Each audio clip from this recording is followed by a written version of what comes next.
Всем привет, я Мартин Юман на канале Панцергренадера, и сегодня я озвучу для вас это видео. В данном ролике мы рассмотрим организацию, состав, вооружение и боевое построение танковой роты вермахта образца 1941-42 годов. Для изучения подразделения возьмем штат легкой танковой роты 1171 от 1 ноября 1941 года. В составе танковой роты вермахта было 4 боевых подразделения. Группа управления, вооруженная двумя линейными танками «Панцер-3» и 5 легкими танками «Панцер-2» и 3 идентичных по составу танковых взвода, в каждом из которых числилось по 5 линейных танков «Панцер-3». В группе управления также имелся один средний легковой автомобиль «Крафтфахрцуг-15», служебный разъездной транспорт командира роты и 3 мотоцикла без коляски, которые использовались посыльными для поддержания связи с танковыми взводами. В составе танковой роты также числилось 4 подразделения обеспечения. Ремонтное отделение из 17 человек, которое обеспечивалось 2 тяжелыми мотоциклами с коляской, легковым автомобилем мастерской «Крафтфахрцуг-2/40», грузовым автомобилем и 2 легкими полугусеничными тягачами «Зондеркрафтфахрцуг-10». Ничего подобного в танковых ротах Красной Армии не было.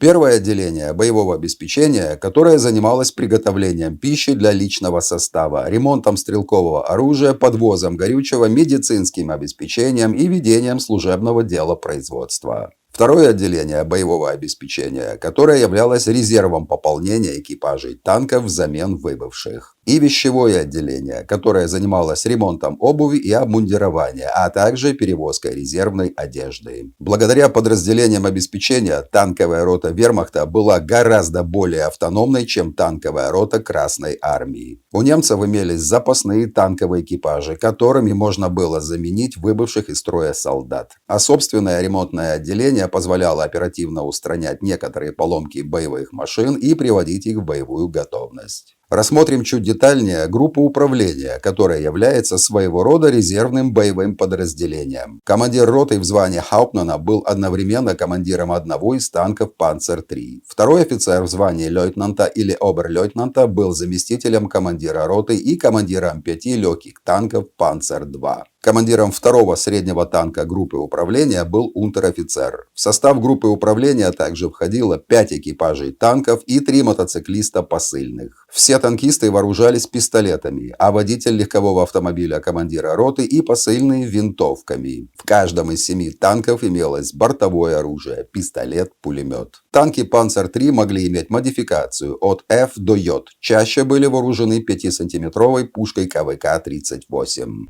Камераден. Чтобы не терять связь со своими зрителями из-за блокировок YouTube, был создан канал Панцергренадера в Телеграме. Все желающие могут на него подписаться. В Телеграме публикуются штатные структуры различных подразделений в наглядном виде. Рисунки униформы и снаряжения солдат, редкие раскрашенные фото с подписью, познавательные книги и журналы, а также все видео, которые выходят на YouTube. Ссылку на Телеграм-канал вы найдете в описании под видео. А теперь подробно рассмотрим танковый взвод, которых в роте было 3. Командир взвода в звании от лейтенанта до обер-лейтенанта был одновременно командиром первого танка. В его непосредственном подчинении имелось 24 танкиста, которые образовывали 5 танковых экипажей. Все военнослужащие танкового взвода вооружались пистолетами, а в каждой боевой машине предусматривалось бортовое оружие – пистолет-пулемет МП-40. Все 4 командира танков имели звание от унтер-офицера до унтер-фельдфебеля. Все 5 наводчиков орудий и 5 механиков-водителей имели звание от обер-гефрейтера до унтер-офицера. Все 5 заряжающих и 5 радистов имели звание от панцерзольдата до гефрейтера. Думаю, обязанности каждого члена экипажа всем и так известны, поэтому на них останавливаться не будем. Танки «Панцер-3» могли иметь модификацию от F до J, вооружались 37 или 50 миллиметровыми пушками и 2 пулеметами МГ-34. Пробежимся вкратце по первому отделению боевого обеспечения. Самым старшим по званию был старшина роты, который отвечал за дисциплину и порядок в подразделении, однако он не был командиром отделения боевого обеспечения. Эту должность занимал другой унтер-офицер по оборудованию вооруженной винтовкой. Помимо старшины роты, вооруженного пистолетом-пулеметом, унтер-офицерские звания имели щитовод на тяжелом мотоцикле, радиомастер, оружейный мастер-ремонтник, главный повар и санитар. Старшина роты обеспечивался легковым автомобилем-вездеходом Крафт-Форцук-1 с водителем. У оружейного мастера было 3 помощника в звании доги-фрайтера, у главного повара 1 помощник. В составе подразделения также имелись писарь, санитар-носильщик на тяжелом мотоцикле с коляской и 3 водителя средних грузовиков. Все 5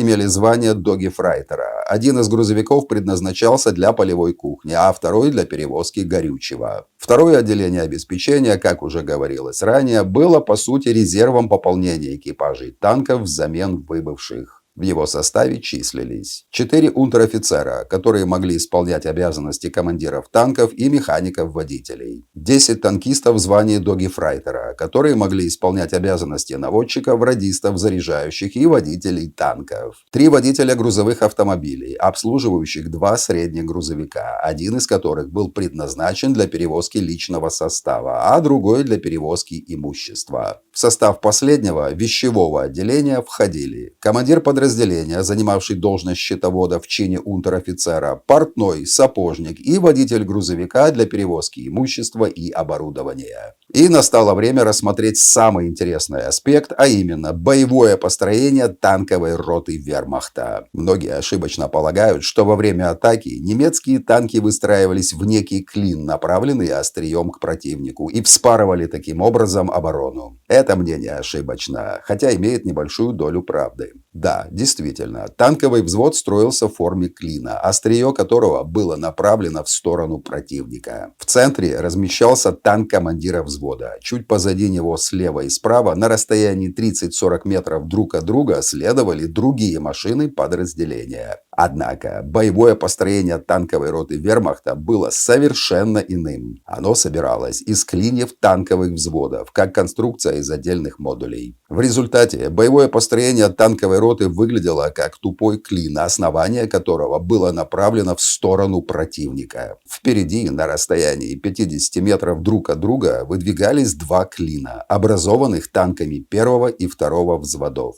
За ними на расстоянии 90-100 метров следовали танки 3-го взвода, также в форме клина. За машинами 3-го взвода на расстоянии 50-80 метров размещались танки командования ротой, а уже за ними примерно на такой же дистанции следовали легкие танки «Панцер-2» группы управления, которые представляли собой резерв. Таким образом, ширина фронта наступления танковой роты составляла 350-400 метров, а глубина построения составляла 250-300 метров. Почему же построение танковой роты имело форму тупого клина, а не классического? Все просто. Наваливаться на противника выгоднее плотной массой танков, а не по очереди. Таким образом, с одной стороны рассеивается внимание противотанковых орудий противника, а с другой танки могут быстрее их подавить более плотным огнем. Вторая волна могла временно приостанавливать наступление и поддерживать огнем с места атаку первой волны. Командир роты находился в центре боевого построения, что позволяло ему лучше наблюдать за ходом боя и координировать действия подчиненных. При необходимости он мог направить резерв на критический участок наступления.